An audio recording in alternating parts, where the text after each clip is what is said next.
Cari amici, buongiorno. Sono qui oggi in qualità di presidente della confraternita del risotto saonarese, nonché chef della confraternita stessa. Oggi vi parleremo della nostra ricetta e vi insegneremo a fare il risotto alla saonarese.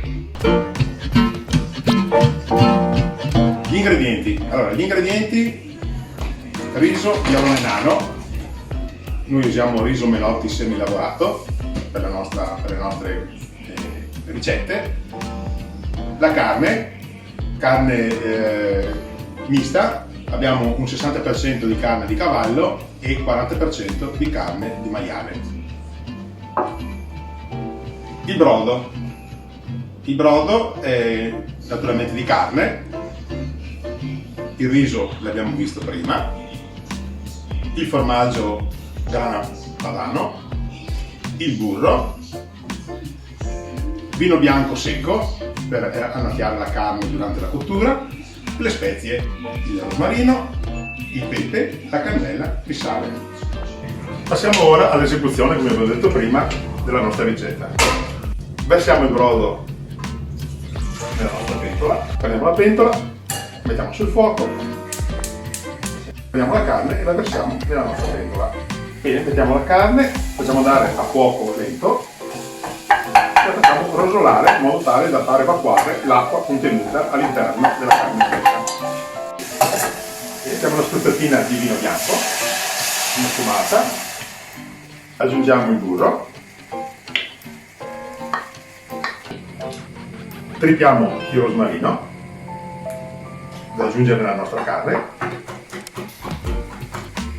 e lo aggiungiamo alla carne. Bene, la carne sta cuocendo, sempre a fuoco lento, la lasciamo andare per circa 30 minuti. Bene, mentre la nostra carne sta cuocendo, chiediamo gli ingredienti per 2 persone.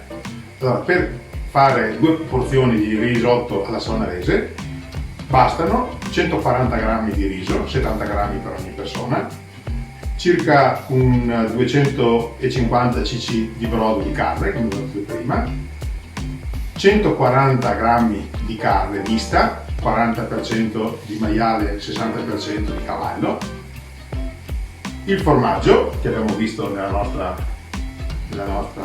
bacinella, 30 g, il burro che abbiamo messo nella carne, 40 g, rosmarino quanto basta, sale, pepe quanto basta. Bene, come potete vedere la carne in questo momento è cotta, vedete come si presenta alla cottura. A questo punto accendiamo il fuoco e facciamo andare il brodo. Il brodo bolle e versiamo il riso nella nostra pentola. Mettiamo il coperchio, non si mescola, lasciamo andare per 12 minuti. Ha ripreso la bollitura, abbassiamo il fuoco al minimo e lasciamo andare per quei 10 minuti restanti di cottura. Prepariamo il formaggio, il riso nel frattempo è quasi pronto cottura, raggiungiamo la nostra cannella, quanto basta, per speziare un po' in tutto.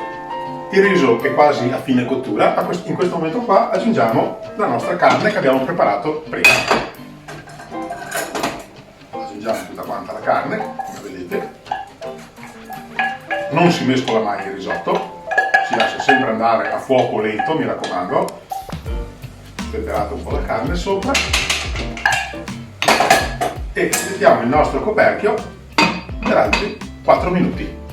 Bene, il nostro risotto sono passati i 4 minuti terminali, tiriamo via il nostro coperchio, prendiamo il formaggio che abbiamo preparato prima con la cannella, lo versiamo nel nostro risotto,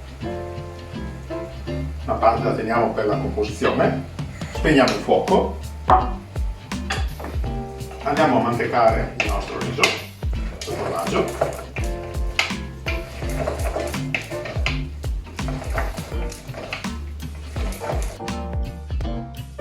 cari amici, come avete visto il risotto è pronto, vi attenderemo nei prossimi eventi quando sarà possibile. Intanto a voi tutti, dalla confraternita del risotto alla saonarese, buon appetito a tutti quanti. Grazie a voi per la vostra attenzione.